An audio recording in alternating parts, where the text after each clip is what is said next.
C'est mieux chez nous, du lundi au vendredi de 9h à 11h sur Guadeloupe la Première. C'est mieux chez nous, c'est mieux chez nous, c'est mieux chez nous, c'est mieux chez nous. Avec lui et chez vous, Christophe Cubil.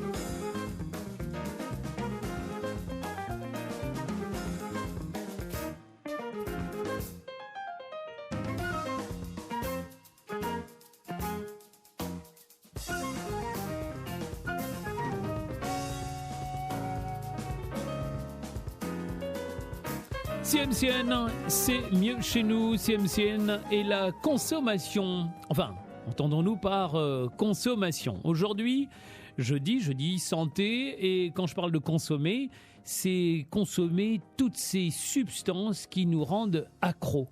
Alors bien sûr, on pourrait parler du sucre et du sel. Hein, on l'a déjà fait ici, dans le cadre de ces jeudis santé.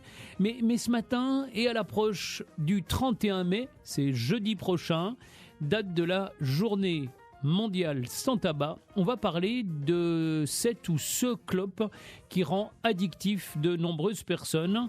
Et vous êtes peut-être vous-même ce qu'on appelle un fumeur repenti ou en voie de le devenir. Ou alors vous êtes un fumeur qui assume et qui s'assume, et j'en connais. Je n'oublie pas non plus les occasionnels. Ceux du genre qui en grillent une de temps en temps quand l'ambiance est festive. Pour autant, est-ce le bon choix ? On va vous éclairer sur le sujet ce matin dans ce Jeudi Santé avec le docteur Tony Romuald. Bonjour docteur. Bonjour Christophe. Et bienvenue sur la première. Alors vous êtes docteur, vous êtes médecin, mais vous êtes coordonnateur médical également du réseau Addiction Guadeloupe du GIP RAPSPEG sur le tabagisme en Guadeloupe. C'est un peu barbare. C'est ce groupement d'intérêt public, réseau et action de santé publique en Guadeloupe, mais aussi à Saint-Martin et Saint-Barthélemy. Ça fait mal à la tête, rassurez-vous, vous n'avez pas à retenir tout ça. C'est plutôt ce qu'on va dire d'ici 11h qui sera intéressant à entendre. Donc vous êtes un addictologue, comme on dit. Absolument. Et l'addictologue que vous êtes reçoit toute personne présentant des problèmes de dépendance vis-à-vis d'une substance licite ou non, ou d'un comportement d'ailleurs. Alors on peut citer, puisque je parle de substances licites, le tabac, l'alcool, et puis il y a ceux qui sont illicites comme le cannabis, les opiacés également, héroïne, morphine, il y a la cocaïne, mais on n'y pense pas suffisamment. Je ne sais pas si c'est dans votre champ de compétences, mais il y a les jeux d'argent, absolument, les jeux de hasard. Il y a le sexe aussi, qui est est addictif. Le sport, les troubles aussi. Du comportement alimentaire. Voilà. Et dans les produits illicites aussi, il faut mettre les médicaments qui sont détournés de leur usage. C'est ça aussi. Donc, l'ensemble des addictions, avec ou sans substance. On parle de comportement. Quelqu'un qui vient, docteur, frapper à la porte de votre cabinet, vous exercez au CHU. C'est quelqu'un qui se sent accro, indépendamment de la raison. Est-ce que le processus de guérison, est-ce qu'il passe toujours par le même chemin, genre un chemin identique, mais pas sur la même voie, hein, on est bien d'accord, ça dépend l'addiction, à quel produit. Est-ce que vous invitez les patients, vos patients, à emprunter ce même chemin ? Alors, c'est vrai qu'on peut avoir un chemin qui pourrait être pour l'ensemble des addictions sur un modèle, bien sûr, qu'il faut bien sûr être motivé. Il faut de la motivation pour modifier un comportement qui va être problématique. Donc, on va commencer par voir la motivation de la personne réelle, parce que parfois on a des demandes qui sont des demandes un peu détournées. Hein. Ça peut être aidez-moi à souffrir moins, aidez-moi à me mettre à l'abri parce que je suis menacé. Enfin, on a un peu de tout. Aidez-moi parce que mon épouse a décidé de quitter le domicile si je ne me fais pas suivre. Donc, pour l'instant, je veux simplement qu'elle ne parte pas. Donc, je viens vous consulter pour ça. Donc, il faut transformer là où il n'y a pas de demande en une demande. En une demande, faire voir qu'il y a un problème, faire voir qu'il y a de l'ambivalence, parce que très souvent, il y a de l'ambivalence. Très souvent, la majorité des personnes, quand ils sont au stade, on va dire, de dépendance, au stade d'addiction, ils sont ambivalents. Très souvent, ils ont vu qu'il y avait des conséquences négatives à leur comportement, mais ils ont aussi des conséquences, des avantages, des conséquences positives, mais des avantages à leur comportement, soit pour gérer un stress, soit pour aller mieux, soit pour se faire plaisir simplement. Hein. Donc, ils ont des conséquences, et donc il faut les aider à aller plus loin, à résoudre cette ambivalence et en la résoudre en allant vers la modification étant la réduction, mais qui peut aller jusqu'à l'arrêt définitif du comportement. Alors c'est sûr que si on parle d'aliments, on ne va pas s'arrêter de manger, hein. On est bien d'accord. Oui, En fonction du comportement, on va voir même par exemple le jeu, pas que le jeu pathologique, hein, nos adolescents jouent en ligne, cyberaddiction, ils vont sur Internet, on va contrôler un comportement. C'est des nouvelles addictions, ça d'ailleurs, les jeux. Hein. Le jeu, je parle de jeux électroniques, oui, jeux vidéo. Bien sûr. Tony Romuald, le médecin que vous êtes nous dit attention, il y a danger à se faire plaisir parce que je pars du principe où quand on aime jouir de la vie, hein, on aime la bonne chair par exemple, on aime prendre du bon temps et donc abuser parfois. Est-ce que vous nous dites attention, danger, il y a danger à se faire plaisir ou en tout cas écouter ses envies? Alors c'est vrai que la notion du plaisir existe tout au moins au début. Dans une relation particulière avec un comportement, les comportements qu'on vient de dire, et ceux-là on sait qu'ils sont addictogènes. Hein. Ces produits sont addictogènes. On sait que les comportements que vous venez de dire sont addictogènes. Maintenant, tous les plaisirs ne vont pas entraîner une addiction.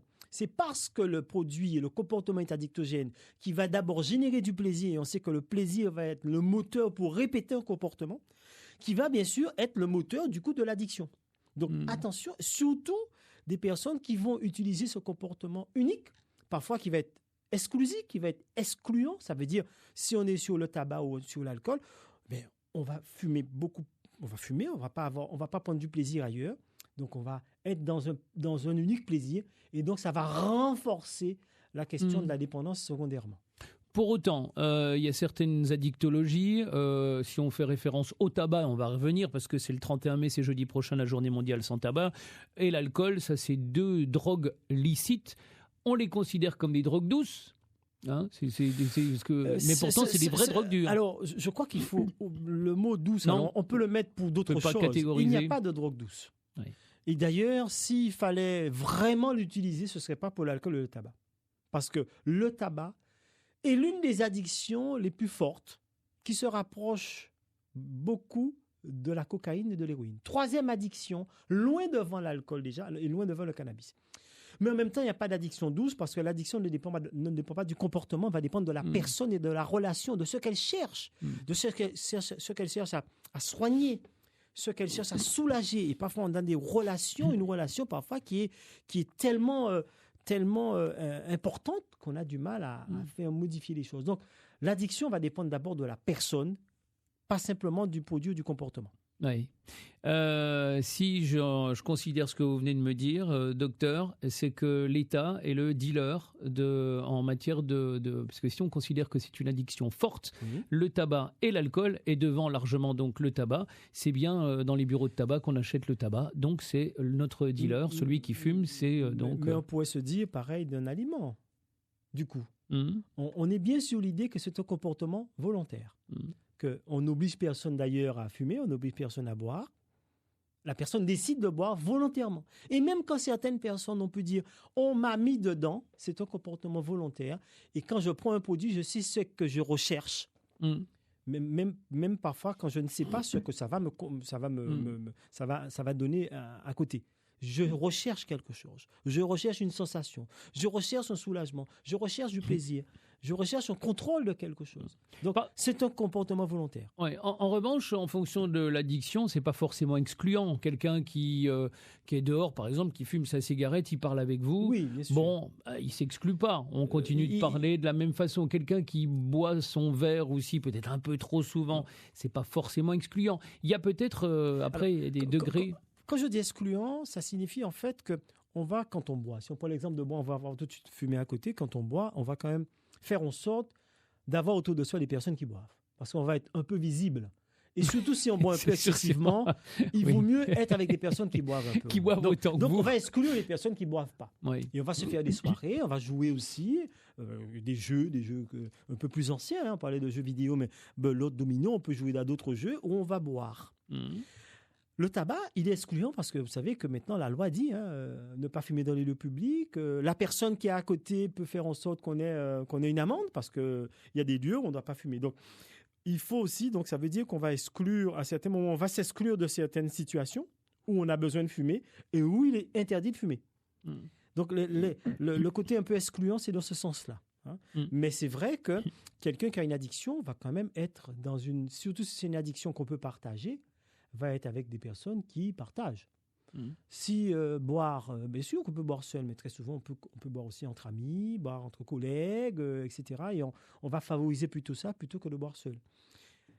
Sur d'autres comportements, c'est des comportements très individuels. Si on est sur un comportement alimentaire, du chocolat, parfois on est seul avec son chocolat. Parfois même on n'a pas trop envie de le partager parce que du coup on en a envie. Bon, il paraît que c'est notre on est relation. en manque d'affection aussi. Hein. Parfois. Ouais, du chocolat. Je ne sais pas si c'est pareil pour la cigarette. En tout cas, toutes ces addictions s'en rapprochent. On se rapproche sur l'idée quand même que les personnes vont rechercher quelque chose. Ils vont rechercher quelque chose qui initialement leur fait du bien, ou en tout cas calme mal qu'ils ressentent en eux, même si ce n'est pas la bonne manière de faire. On parle avec le docteur Tony Romuald de ces addictions sous toute forme, mais singulièrement en matière d'addiction au tabac, puisque jeudi 31, jeudi prochain, c'est la journée mondiale sans tabac. On y revient dans un instant. Si vous voulez participer, nous dire quel est votre rapport à la clope. Vous avez peut-être arrêté ou pas, ou vous avez l'intention de le faire. Vous ne savez pas comment faire. 05 90 96 6000. Rendez-vous dans le fumoir, ici, avec le docteur Tony Romuald. C'est pour la boutade, bien sûr. Il n'y a pas de fumoir ici, puisqu'on est en train de parler d'addiction. Et si je vous parle de fumoir, c'est que jeudi prochain, si vous venez d'arriver, je vous le disais déjà, c'est la journée mondiale sans tabac prévue le jeudi 31 mai. Docteur, vous êtes médecin addictologue au CHU de Pointe-à-Pitre. Et je rappelle que vous êtes coordonnateur également médical du réseau Addiction Guadeloupe du GIP Raspeg sur le tabagisme en Guadeloupe. C'est bon, je m'arrête là. Oui, on peut s'arrêter là. Addictologue, donc ça concerne ce qu'on appelle tout ce qui est addiction, mais de ces substances licites ou non. J'en ai dressé la liste tout à l'heure et on va s'arrêter sur le tabac cette fois, parce qu'on pourrait passer des heures à parler de toutes ces substances qui nous rendent ce qu'on appelle, ce qu'on l'a dit, accro. L'Organisation mondiale de la santé, l'OMS, a estimé que d'ici 2020, c'est-à-dire dans 2 ans seulement, le tabac sera la principale cause de décès et d'incapacité, avec plus de 10 millions de victimes par an. Le tabagisme va même entraîner alors plus de décès à travers le monde que le sida, la tuberculose, la maternité, la mortalité maternelle, les accidents de voiture, c'est dire les suicides et les homicides combinés. C'est décidé, j'arrête. C'est facile à dire, mais faut-il le vouloir? Encore faut-il le vouloir? Il faut déjà le vouloir. Il faut déjà le vouloir. Mais c'est pas simple. Et c'est pas simple. Est-ce qu'on a forcément recours, vous, l'addictologue que vous êtes, a recours à des médicaments, par exemple? Alors, bien sûr, il est évident que cette dépendance, qui est une dépendance psychologique, comportementale, on décrit même un peu des dépendances physiques, pour certains patients, on va aller jusqu'à la prescription médicamenteuse. Certaines personnes, on a comme ça, en pratique courante, on a vu des personnes qui ont été dans des complications majeures. C'est l'infarctus du myocarde, par exemple, et ils ont pu, de par cette complication, de par ce que ça a pu entraîner, ce choc que ça a pu être, arrêter définitivement leur tabagisme et leur consommation de tabac. Donc, voilà. Donc, on peut, ces fonction de la personne, fonction de sa motivation. Et dans la motivation, on va mettre, bien sûr, sa relation, bien sûr, au tabac, mais surtout les complications, les conséquences directes. Alors, vous venez de dire la question de la mortalité, la question des maladies. Il y en a, avant la mort, il y a des maladies qui peuvent survenir, plus ou moins tôt. Hein. Dans les maladies cardiovasculaires, je viens de vous parler d'infarctus du myocarde, qui est quand même quelque chose de suffisamment grave, qui est quelque chose parfois de traumatisant, et qui arrive beaucoup plus tôt si ça devait arriver sur d'autres facteurs de risque. Hein. Et parfois, c'est traumatisant. Donc, parfois, certains traumatismes peuvent faire en sorte que quelqu'un modifie de façon définitive un comportement qu'il a jugé vis-à-vis de la complication problématique. L'année dernière, le thème de la journée mondiale sans tabac, l'année dernière, donc en 2017, c'était le tabac, une menace pour le développement. Cette année, 2018, vous y avez fait référence, docteur, le tabac et les cardiopathies. Qu'est-ce qu'on entend par cardiopathie ? C'est tous les problèmes que le tabac peut entraîner sur le cœur. Les cardiopathie, notamment, on dit ischémique, parce qu'on va avoir un défaut de perfusion par le cœur. Donc, au niveau du cœur... Il n'envoie pas assez de pression. Il n'envoie pas assez d'oxygène et de sang là où il devrait, et notamment pour le cœur lui-même, parce que le cœur doit avoir suffisamment d'oxygène pour fonctionner.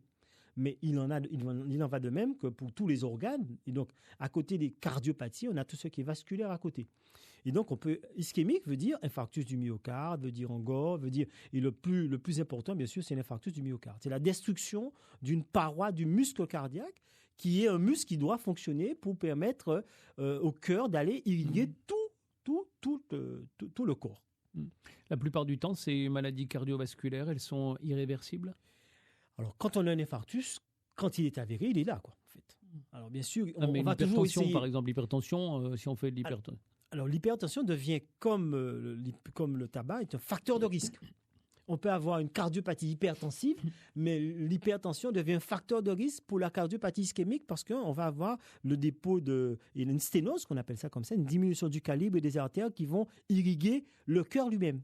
Donc, l'hypertension participe elle peut entraîner une cardiopathie, comme elle peut aussi être facteur de risque d'une autre cardiopathie ischémique à ce moment-là. Nick, si j'ai bien retenu le nom, c'est Nick, hein, c'est ça ? Bonjour. Oui, bonjour. Bonjour Nick, je vous présente le docteur Tony Romuald. Vous aviez une question à lui poser ? Oui, j'aimerais qu'on parle maintenant des addictions qui sont plus actuelles, c'est-à-dire les addictions aux écrans et aux jeux vidéo. En tant que parents, nous sommes face à cela. Nos enfants sont addictés. J'aimerais qu'on en parle. Comment en fait ça s'inscrit le processus de l'addiction aux écrans et aux jeux vidéo? Est-ce qu'on peut en parler? Ensuite, comment aider un enfant, un préadolescent, un adolescent, un jeune qui est déjà addicté en tant qu'adulte, en tant que parent? Comment l'aider? Qu'est-ce qu'on peut faire? D'accord, Nick. Alors, on en a vaguement parlé parce que on n'est pas hors sujet, hein, puisqu'on parle d'addiction, mais le sujet précis aujourd'hui, c'était la lutte contre le tabagisme, parce que on fait référence, on prend de l'avance sur cette journée mondiale sans tabac qui aura lieu jeudi prochain. C'est question de toutes les addictions. Oui, non, j'ai ouvert le débat sur les addictions en général, et puis pour me focaliser sur le sujet qui nous intéressait aujourd'hui. Très bien. Est-ce que vous pouvez quand même donner un petit cliché, parce qu'en Guadeloupe, j'aimerais bien savoir si on peut être aidé dans ce sens-là, parce que nous sommes un peu désemparés, nous les parents, et c'est une addiction qui est actuelle et qui est réelle. Très actuelle, vous avez raison, mais c'est un sujet qu'on pourrait aborder d'ailleurs aussi, hein, une addiction qui mériterait bien 45 minutes d'émission. Le docteur va vous répondre, bien sûr. Je vous remercie. L'idée, c'est restez là, hein, Nick. Vous avez raison, madame, c'est une addiction comme les autres. Une addiction, alors celle-là, elle peut ne pas être bien visible, hein, parce que très souvent, c'est même bien vu, hein, que notre enfant soit à la maison, qu'il soit sur un écran, qu'il ne soit pas avec d'autres copains en train de fumer, par exemple, du cannabis. Donc parfois, c'est vu plus tardivement. Maintenant, il faut bien, avant de parler d'addiction, vérifier que ce soit une addiction. Tout comportement, tout usage d'un comportement n'en fait pas une addiction. Non? Donc, il faut voir, est-ce qu'il y a une perte de contrôle? Est-ce que c'est beaucoup plus de temps que prévu, beaucoup plus longtemps que prévu? Des conséquences sur la scolarité, des conséquences sur les relations, sur l'alimentation, sur le sommeil, des troubles du comportement associés. Enfin, c'est un tas de signes qui font vraiment dire qu'il y a addiction. Et quand il y a addiction maintenant, effectivement, vous avez la possibilité, en fonction de l'âge de votre enfant, de l'envoyer vers les consultations jeunes consommateurs qui sont dans les XAPA. Les 5 XAPA que nous avons. C'est quoi les XAPA? Les XAPA sont les centres de soins d'accompagnement et de prévention à l'addictologie. On appelle ça les consultations jeunes consommateurs. ou vers une consultation du CHU, consultation jeune et famille du CHU. Donc vous avez la possibilité d'amener votre enfant vers ces consultations et les professionnels sont là pour vous écouter, pour bien sûr comprendre qu'est-ce que c'est que cette addiction, qu'est-ce que cette addiction vient faire, parce que ça a un sens aussi. Est-ce que c'est facile à faire entendre à un enfant? Attendez, Nick. À cette addiction, s'il vous plaît, est-ce que le Corridaf peut y répondre? Absolument, totalement. Le Corridaf et toute l'équipe du Corridaf sont là pour y répondre. Vous pouvez vous déplacer, vous pouvez les appeler. Vous êtes au fait du sujet alors. Totalement. Si vous parlez du Corridaf, vous avez le numéro, voilà. Je peux vous le communiquer. Mais il n'y a pas de souci, ils sont totalement.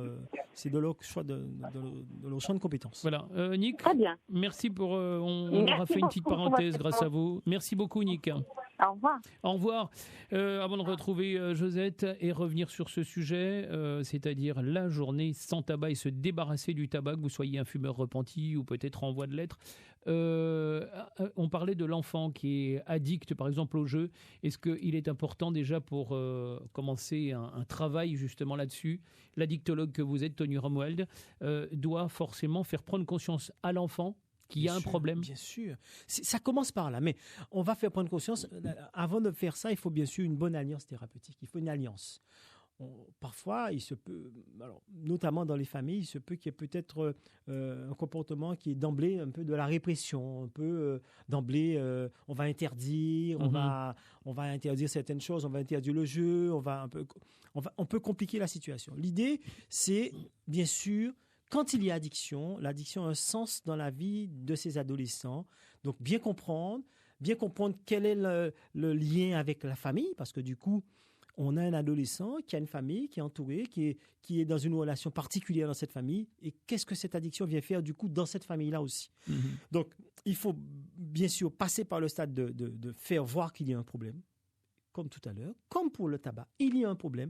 Le problème avec les signes que je viens de dire, les conséquences que l'on va voir, qu'il y a un problème, soit en termes de durée, soit en termes de conséquences sur la vie quotidienne, sommeil, etc. Et voir avec cet adolescent qu'est-ce qu'on peut mettre en place. Du coup, on va bien sûr, à côté de ça, voir la relation familiale, dans quel contexte, comment est la communication de cette famille. Parfois, ça peut être compliqué. Est-ce qu'il y a d'autres choses qui viennent sur la scolarité, sur les notes, sur le corps soi-même? On sait que l'adolescent aussi, c'est une période de vulnérabilité où il y a des transformations qui sont subies par l'adolescent. Parfois, les adolescents aussi ont des angoisses, de grandes angoisses, ont du mal à dormir, ont du mal à avoir confiance en eux. Et tout ça est propice à utiliser, à avoir un comportement problématique. Et n'oublions pas qu'on a été adolescents, nous Absolument, aussi. absolument. Et on s'est cherché aussi. Et juste un dernier mot, c'est que quand même qu'on soit rassuré, une grande majorité des adolescents, même quand ils ont une addiction, s'en sortent. On sait qu'à peu près 15% vont continuer, vont se renforcer dans ces comportements problématiques en termes d'addiction et vont aller jusqu'à la dépendance et des complications. Mais 85% vont quand même à un moment quitter.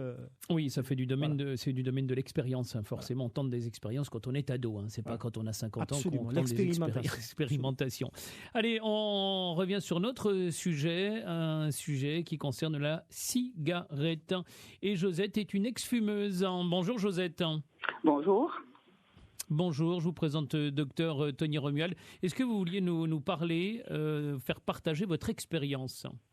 Oui, je veux bien, puisque je suis une ex-fumeuse, une grosse fumeuse. J'ai fumé pendant près de 40 ans. Et un jour, j'ai toujours fumé depuis l'âge de 20 ans, 18 ans. 18 ans, j'ai commencé à fumer. Nous sommes dans les années 70.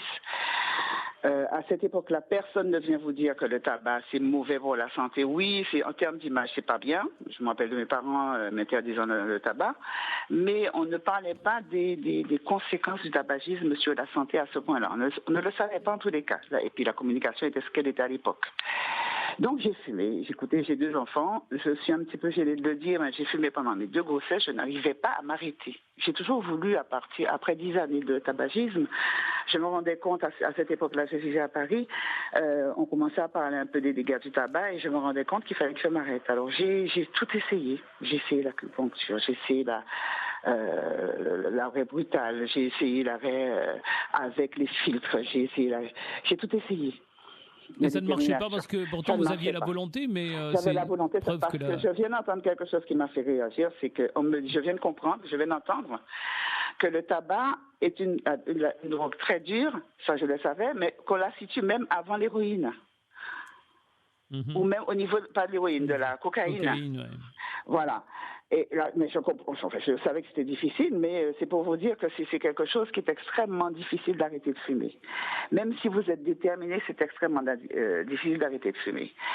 Et donc, vous dire que j'ai fumé pendant mes grossesses, c'est quelque chose que je n'aime pas trop dire, mais je le dis pour que les gens qui écoutent sachent bien que quelqu'un qui est addict, il est addict. Il faut arrêter de le torturer, arrêter de lui dire « arrête de fumer », etc., etc. Vous lui mettez la pression. Il sait, mais il n'y arrive pas. Alors, s'arrêter de fumer, c'est un désir profond. Il faut trouver le jour, le moment, l'état psychologique. Il faut trouver le truc, la chose qui va faire que vous allez, ce jour-là, vous accrocher à votre désir et arrêter de fumer. Donc, moi, j'ai connu des moments où j'ai arrêté de fumer pendant 9 mois. J'ai recommencé derrière parce que je n'arrivais pas à résister. J'ai arrêté de fumer de façon progressive. Je recommençais. J'ai tout essayé, je n'ai pas réussi. Et puis un jour, j'avais déjà passé la cinquantaine. J'avais passé un week-end à faire la fête, ça se passait chez moi, j'avais des amis, etc., etc. C'était un week-end de Pentecôte. Ouais, ça va bientôt être anniversaire alors. Voilà, mais ça fait 9 ans, ça va faire 9 ans. Et j'avais beaucoup fumé. Beaucoup fumé. Et le matin, mes amis étaient partis, il fallait se préparer pour aller travailler, etc. Et le matin, vers 7 heures, je me suis rendu compte que j'avais déjà fumé 5 cigarettes. Et je ne sais pas ce qui s'est passé ce jour-là, parce qu'il faut bien savoir aussi, c'est que j'avais peur, très très peur de développer un cancer de n'importe quoi, des poumons bien sûr, mais d'avoir une crise cardiaque, j'avais très peur. Mais je n'arrivais pas à m'arrêter. C'est quelque chose de terrible de le dire. On sait qu'on ne doit pas le faire, mais c'est plus fort que vous. Et ce que je voudrais dire aussi, c'est que le tabac, c'est une drogue légale. Oui, on en a déjà parlé, justement, c'est illicite. Est-ce que vous pouvez raccourcir, justement, dites-nous, parce qu'après, on va devoir... Alors, je vais vous dire une chose, c'est que ce jour-là, je me suis réveillée un matin, j'avais déjà fumé 5 cigarettes, il était à peu près 7 heures du matin. Et ce jour-là, je ne sais pas ce qui s'est passé, je me suis dit, il faut que je m'arrête de fumer. Vous savez, je suis une femme de caractère, et je n'arrivais pas à comprendre que ce petit bâton blanc me tenait comme ça. Et ce jour-là, je me suis dit, il fallait que je trouve, je ne sais pas, j'ai eu l'idée de m'adresser à un être supérieur. Et pourtant, je ne suis ni croyante, je n'étais ni croyante ni pratiquante. Et je me suis dit ce jour-là, j'ai dit, mon Dieu, écoute, je te demande une chose, c'est de me donner la force d'arrêter de fumer. Alors, ça peut paraître bizarre à des gens comme ça, mais je me suis accrochée à ça. Et j'ai dit la chose suivante, je m'entends encore dire la chose suivante, écoute, je me donne tous les moyens aujourd'hui d'arrêter de fumer.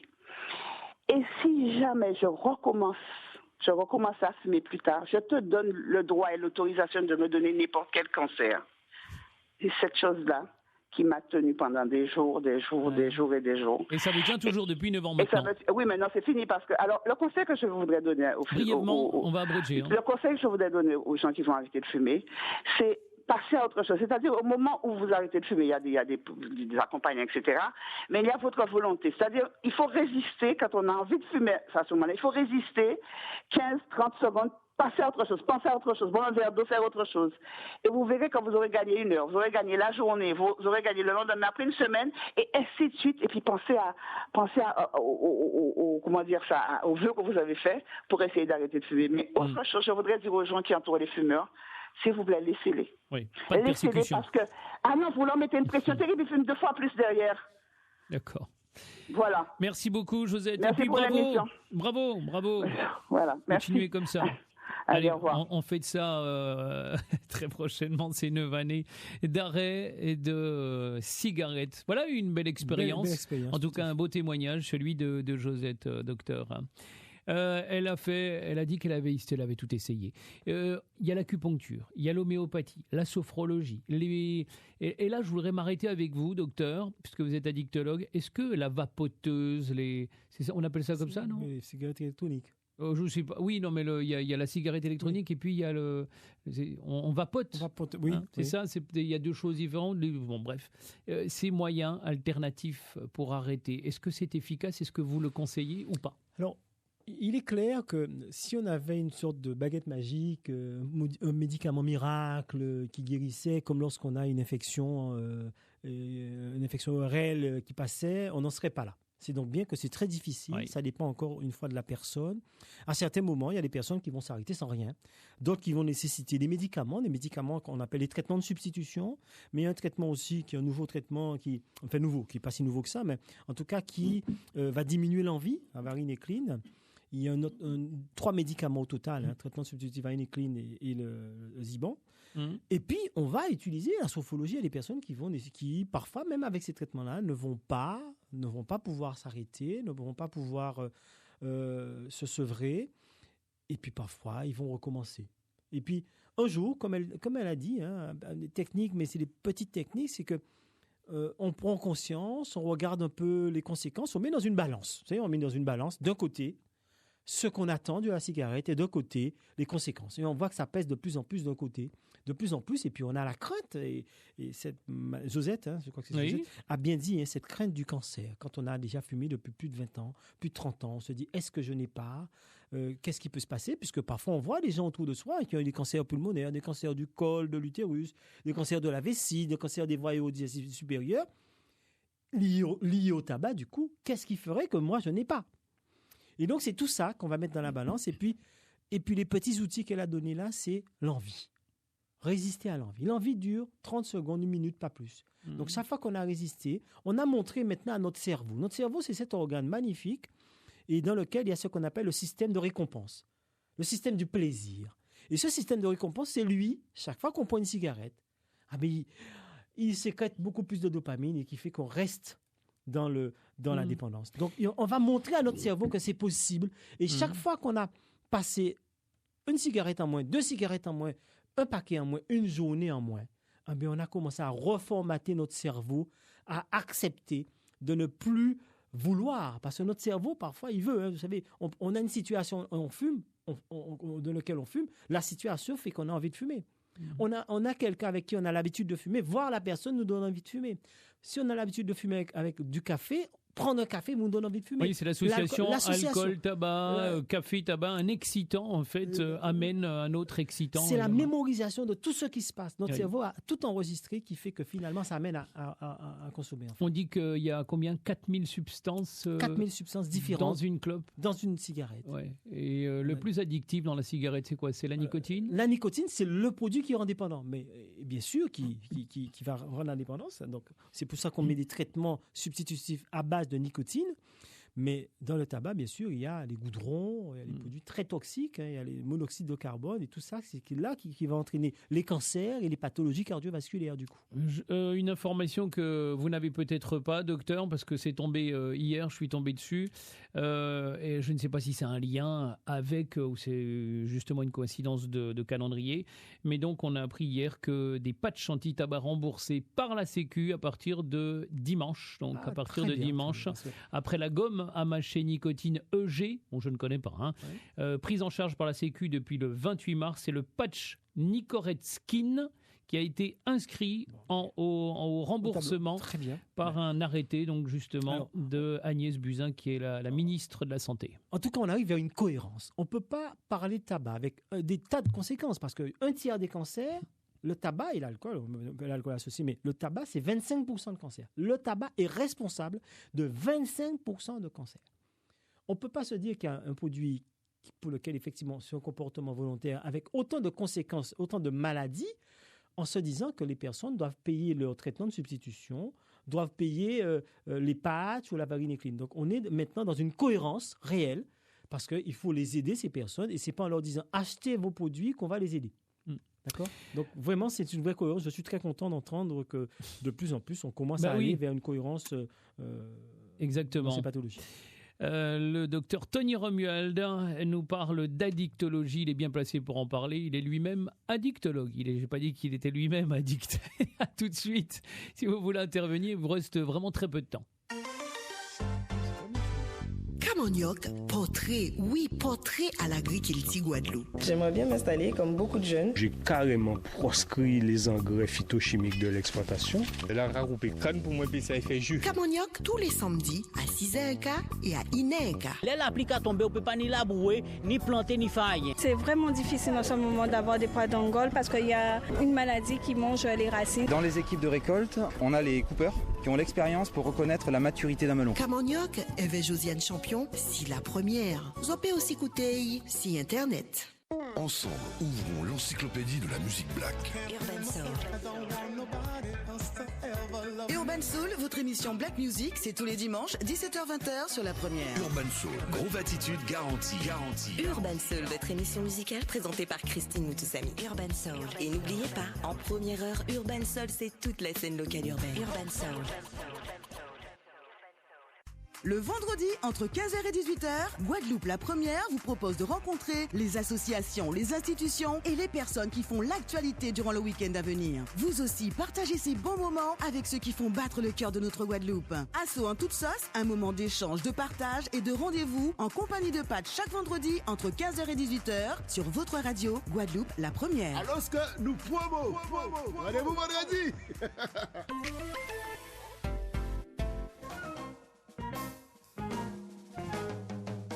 Allez, un peu plus de 5 minutes encore avec vous et pour parler de cette cigarette, une substance qui rend addict avec justement dans cette substance, en cas dans ce produit, il y a 4000 substances nocives pour notre organisme et qui peuvent amener à la maladie, donc au décès. On parle de la cigarette, journée mondiale sans tabac prévue jeudi prochain. On a le sentiment, docteur, oui, alors si vous venez d'arriver, le docteur Romuald est avec nous, il est addictologue, il est coordonnateur médical du réseau Addiction Guadeloupe, du GIP RASPEG sur le tabagisme en Guadeloupe. C'est un groupement d'intérêt public, réseau et action de santé publique en Guadeloupe, Saint-Martin et Saint-Barthélemy. Est-ce que, en tant qu'addictologue, vous pensez que le fait de prendre du plaisir, on prend du plaisir, on se dit que ça n'arrive qu'aux autres finalement. Tomber malade, oui, mais ça arrive aux autres, pas à moi. Alors, c'est vrai que la question, peut-être que je ne l'ai pas suffisamment dit, la question du plaisir, elle est au tout début. Vous savez, au tout début, quand on commence, quel que soit le comportement, prendre une cigarette, on a du plaisir, on a un peu d'euphorie parfois, hein, on est bien. Quand on est dépendant, c'est plus du plaisir parce qu'on n'a plus d'envie, on a des besoins. C'est un besoin. C'est plus, donc, on est un peu obligé. La tête nous demande, le corps nous demande. Donc, la question du plaisir peut se retrouver comme ça parce qu'on est dans des moments de plaisir, hein, quand on est dans la cigarette, mais dans la pulsion à prendre la cigarette, on n'a plus de plaisir. Oui. On en a besoin ici maintenant. Quoi. C'est ça, c'est le corps qui le réclame, mais sans pour ça prendre du plaisir. Et comme toutes les drogues considérées dures, en tout cas très addictives, c'est le corps qui a besoin de ça pour juste être bien. Voilà. Selon l'INSERM, docteur, l'Institut national de la santé et de la recherche médicale, le tabac, on l'a dit tout à l'heure, on va le rappeler, est le produit ayant le plus fort pouvoir addictif, avec 33% de ses consommateurs étant dépendants, suivi par l'héroïne à 23%, la cocaïne à 17% et à 15% l'alcool. Donc on a toutes les raisons de penser que c'est pas facile, c'est même la substance qui rend donc le plus addictif. Donc forcément, ça demande encore plus d'efforts. Alors c'est vrai qu'en plus, paradoxalement, il est licite. Il est licite, il est bien accepté.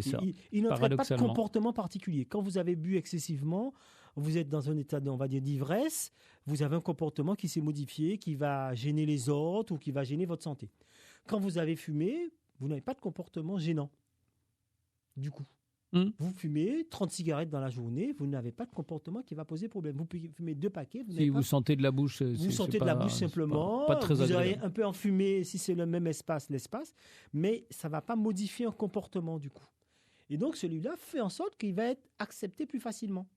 La gêne qu'occasionne un produit, la cocaïne, même le cannabis, l'alcool, c'est que ceux-là, quand même, ils vont à un moment modifier les perceptions, modifier les sensations, modifier les comportements. Et ça va être problématique. Du coup, ça fait en sorte que le tabac soit mieux accepté, finalement, que les autres. Pour celui qui, je vais vite parce que celui qui fait du sport, par exemple, qui se dit « Ah mais moi, attends, je vais courir 3 fois par semaine, donc je fume, mais j'évacue, je recrache le goudron, la nicotine, toutes les substances que j'ai pu ingurgiter avec le tabac. » C'est vrai, c'est faux, docteur ? On est complètement dans quelque chose d'illogique. si on fait du sport, c'est pour protéger sa santé, et en plus, ça fait, sur la question de la respiration, on est plutôt en train de se faire du bien. Quand on fume, c'est tout le contraire. La fumée de cigarette est bronchoconstrictrice. Ça veut dire qu'elle va diminuer le calibre des bronches. Or, quand on fait du sport, on a besoin d'un calibre qui soit bien ouvert, qu'on puisse bien respirer.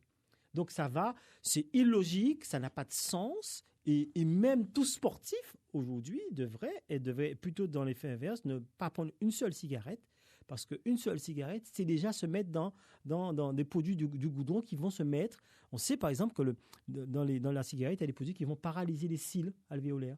Donc le travail d'épuration ne va pas se faire comme d'habitude. Et c'est d'ailleurs pour ça que les gros tabagiques, le matin, ils ont cette toux matinale et ce crachat matinal, on va dire ça comme ça, cette expectoration matinale pour enlever ce qui s'est déposé.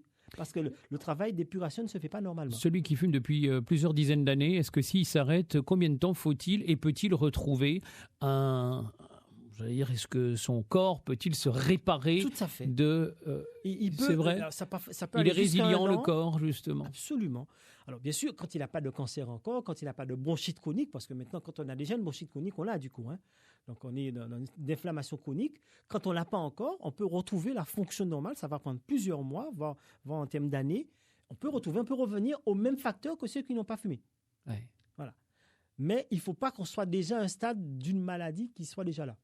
C'est comme si on a déjà fait l'infarctus, on l'a fait, il n'y a pas de... mais pour les poumons, même pour les odeurs, enfin l'odeur, l'odorat, etc., on retrouve progressivement les sens et les fonctions initiales qui sont en fonction de l'âge aussi. Si on a fumé pendant 20 ans, on ne va pas retrouver la fonction respiratoire de ces 20 ans, mais évidemment. de l'âge de ces 50 ans, Voilà. Je voudrais vous donner ce témoignage. C'est Gérard. Gérard, il est kiné. Et c'est le témoignage suivant. Je suis kiné et je travaille dans un hôpital. J'ai vu un jour pleurer les infirmières de l'unité de chirurgie viscérale où un patient venait de mourir. Ce patient souffrait d'un cancer de la gorge. Il avait été trachéotomisé et il respirait par une canule placée dans l'orifice de sa trachée. Les infirmières, à l'occasion d'une manipulation de la canule, ont rompu une artère déjà fragilisée dans l'arrière-fond de la trachéo. Elles n'ont pas pu comprimer l'hémorragie puisqu'il fallait aussi que le patient respire. Il est mort noyé dans son sang, les yeux fixés au fond de ceux des infirmières. L'horreur, nous dit Gérard. J'ai hésité à vous donner ce témoignage-là parce qu'on ne sait pas du tout dans les mentalités françaises ou européennes, on ne doit pas faire peur. Mais ça, c'est une réalité. Et je sais que ceux qui fument vraiment ont tout de suite tourné le bouton de la radio parce que c'est insoutenable, c'est l'horreur. Et c'est pourtant ce qu'a vécu cet homme qui avait fumé, trop fumé. Donc si on pouvait profiter de ce 31 mai, jeudi prochain, se dire, bon, c'est vrai, on est suffisamment informé maintenant. Je crois que maintenant, on n'est plus au stade de se dire oui, mais est-ce que ça va m'arriver? Non, c'est quelque chose de dangereux. C'est un produit qui est en vente libre. Il est licite, on l'a dit. Hélas, ça rend malade et ça rendra de plus en plus malade. Docteur, avant de se quitter, quels sont les rendez-vous? Vous avez des rendez-vous prévus? Juste pour dire à ces personnes, tiens, si le 31 mai devait être ton jour, on peut consulter son médecin traitant, on peut consulter dans l'Exapa, on peut consulter à l'hôpital. Consulter ne veut pas dire absolument que l'histoire va être à l'arrêt demain matin. On va prendre le temps d'évaluer, de voir bien les désirs, les capacités de la personne. On va les renforcer aussi. Oui. Donc ça ne se fait pas du jour au lendemain, mais ça se fait avec un accompagnement qui va être médicamenteux, mais qui ne va pas être que médicamenteux, qui va être du médico-psychosocial. On va vraiment prendre la personne là où il en est et l'aider à cheminer vers ce sevrage qui peut prendre un peu de temps. Cheminons vers l'arrêt en tout cas. Des rendez-vous, bien sûr, brièvement. Sur le 31, bien sûr. Toutes les occasions pour nous en Guadeloupe où on parle d'addiction, c'est l'occasion de parler de tabac. Donc, on a une journée sur les RAGA, les rencontres des acteurs guadeloupéens de l'addictologie, le 26 juin. On va pouvoir en parler. On a le SAF, le syndrome d'alcoolisation fétale, le 9 septembre. On va pouvoir en parler. Même si on parle d'alcool, on parle de l'ensemble des addictions sous les effets sur la grossesse. Et chaque moment, même dans les formations aujourd'hui, on parle du tabac, même si il est clair que le tabac n'est pas le phénomène majeur en termes d'addiction en Guadeloupe, c'est plutôt l'alcool quand même. Ah oui, c'est le petit punch. Voilà. C'est le petit punch. Ou les autres, parce que du coup, petit punch, champagne, whisky aussi, bière, oui, champagne, whisky parfois. On a un peu de tout et on consomme un peu de tout. Et ça aussi. Donc c'est l'occasion, chaque fois qu'on peut en parler, chaque fois qu'on peut orienter, il faut le faire parce que tant qu'on peut arrêter tôt, c'est toujours bien. Ne pas arrêter quand on a déjà une complication. Si on n'a pas le choix, on va le faire. Mais il vaut mieux toujours arrêter quand on n'a pas de complication. Merci beaucoup, docteur Tony Romuald. Je rappelle que vous êtes addictologue, coordonnateur médical du réseau Addiction Guadeloupe, du GIPS RASPEG sur le tabagisme en Guadeloupe. Merci aux auditeurs et merci à Guadeloupe Première. Merci beaucoup. Au revoir.